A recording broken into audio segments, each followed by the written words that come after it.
जय माता दी। हम अहाँ सबके अपन मिथिला खाना में स्वागत करै छी। और आइ हम बना रहल छी लौकी के रायता, जेकरा अहाँ कद्दू भी कहै छियै।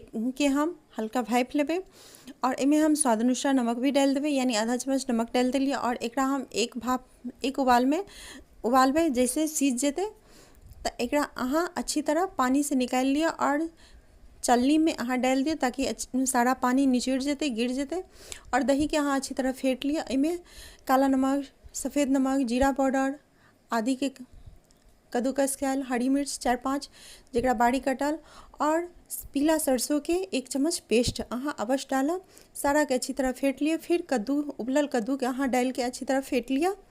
फेंट के तैयार कर लिअ। एम्हर के लेल छौंक तैयार कर लिअ, जिसमें हम सरसों के तेल और पीला सरसों ले लिए। दोनों छौंक तैयार भ गल, और ऊपर से हम लाल मिर्च आधा चम्मच डाल के एक अच्छी तरह मिला लेलिए। और ठंडा ठंडा अहाँ कद्दू के रायता सर्व करू।